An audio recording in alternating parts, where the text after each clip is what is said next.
Welcome back to another episode of the Woodland Life series, and I am here in, I say my woods, I'm in the main part of the woodland, but today I've got a different guest. Is my friend Ben, who is in a different plot to me. He's further down, just a few plots down, and today we're going to look at something that I've used in videos before, but I've never really explained how they are made, and that is the thatching spar.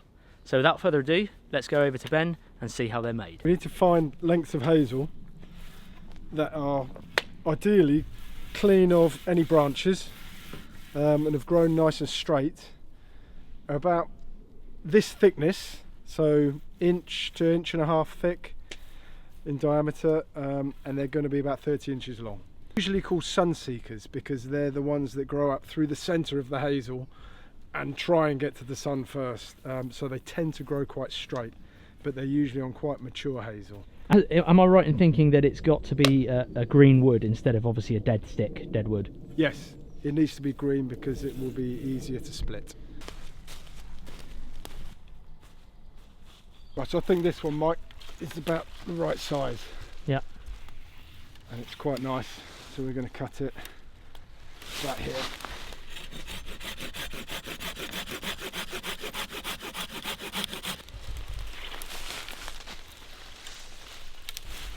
Right, cutting this at 30 inches.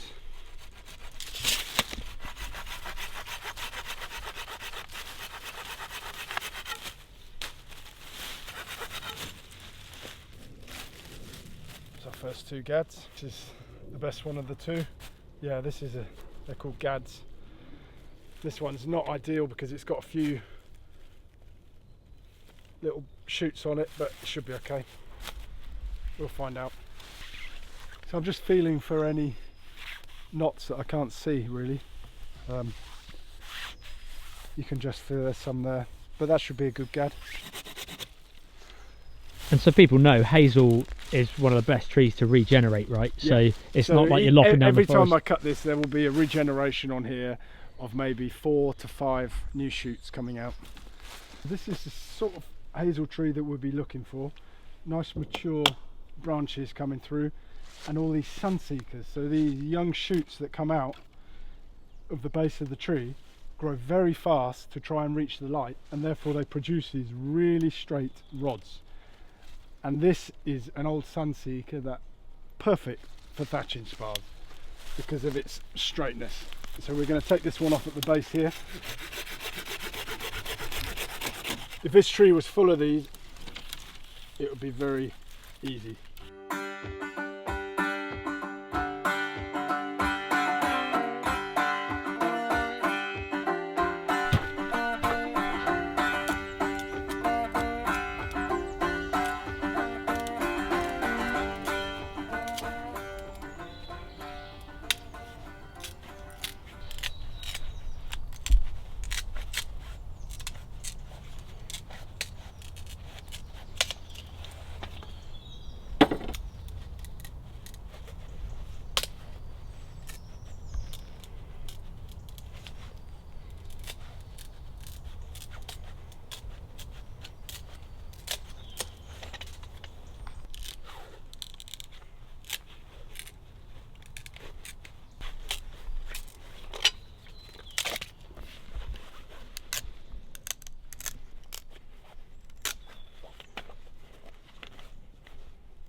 So now we've got a small pile of spars that we've split into 8ths and 16ths from our gads, and what we need to do now is take this and we need to put a point on each end.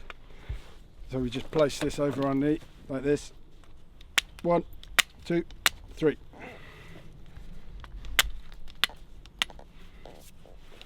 And that is a nice point on the end, to which the thatchers, when they get on the roos, they'll twist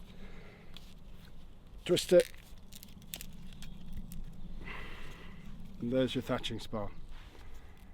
That's how they would use it, and they would peg that in like that, and that would hold on the thatch. And the key, this is why they need to be green, because that twisting, if that was dead, you would just snap, right? Yeah, you couldn't get the twist in that if they was dead wood. It needs to be green wood, and they will be dry by the time the thatchers get them, but the thatchers will soak them possibly overnight before taking them up on the roof to use, so they'll be flexible.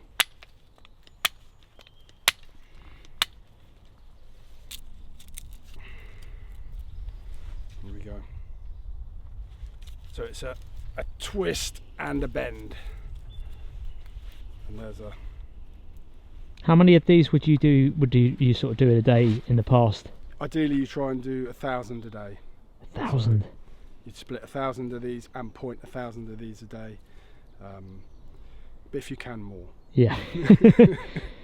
The thatching spar is a traditional wooden fixing that is used to secure the thatch material to the rafters of the roof of a building. It has many unique names such as brooch, scallop, scob, sparrow, spit, sparrowed, spelk, and brooch. The reason there are so many names is because it is ancient and widespread. Spar is now the more common name used throughout Britain. Here you can see us using the hazel spars to secure the water reed to thatch the roof of our Anglo-Saxon inspired pit house. Once the thatch is spread out to the correct thickness, the spar is pushed in against the horizontal ligger, which then pins the thatch against the round rafters of the roof frame.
This is the billhook that I'm using today. Now this is a billhook that I actually cut down myself, so if you were just using the handle you wouldn't have an awful lot of rotation and control over it.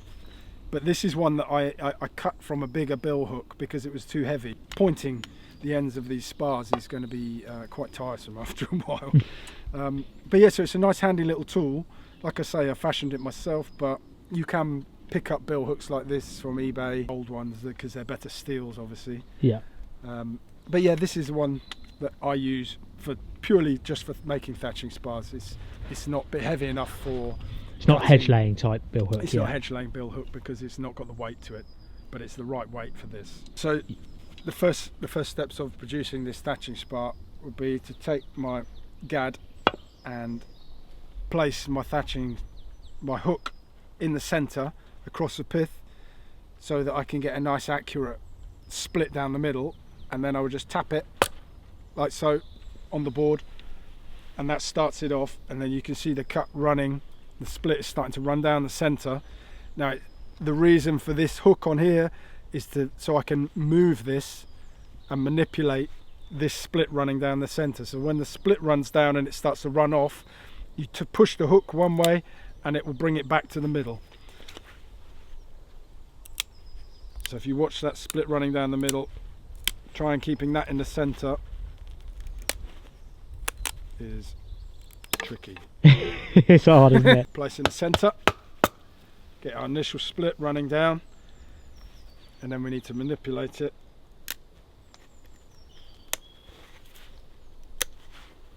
so it runs all the way down the middle.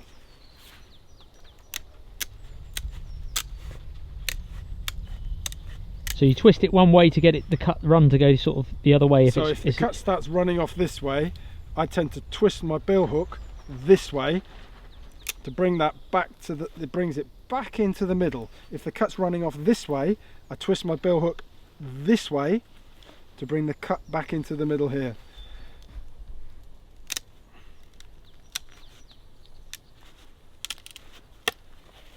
And that is split all the way down the centre, because you can see the pith line down the centre of the hazel. So you know it's not run off, it's an even So I know split. it's not run off in any direction. Again, aiming right through the centre, as close as you can get it, which gives you, because there's equal material either side, it tends to give you an even split from the start. It can run off, but hopefully it won't.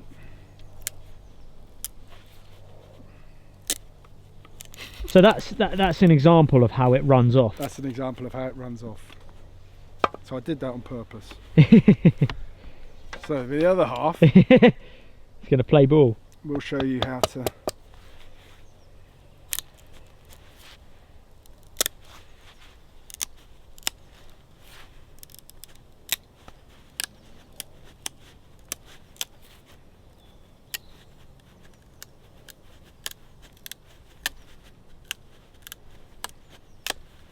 And that is pretty nice thatching spar. Just needs pointing and laying in a bundle. Beautiful, that is.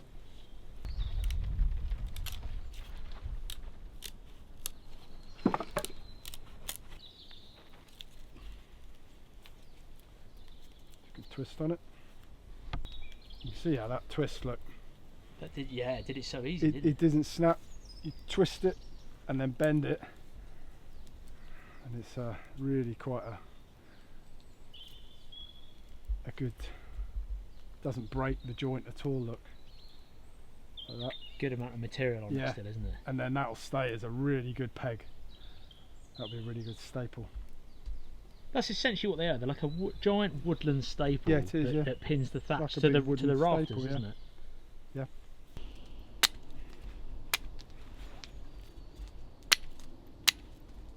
This would be then bundled up and tied up and sent off to the thatchers, and when the thatchers get them, they would obviously soak them and then they would twist them and use them as they get on the roof. So they would take them up on the roof like this in a big bundle. Ben, thank you very much for teaching the subscribers and myself about how thatching spars are made. I've never made them before, I've used them, but it's really nice to go a little bit back in time and see how they would have kind of traditionally been made. And like you say, these would have been 1,000 a day, or 1,000 a day, yeah. thousands a day. That's amazing, isn't it? I hope you guys enjoyed this episode. I've been talking with Ben about a few more woodland craft stuff in the future that we might come and film, so if you enjoyed the episode, be sure to stick around. I'll link in the description below to the various woodland life films that I've made, and yeah, hopefully we'll see you soon back here in the woods. Cheers for watching, and I'll see you next time.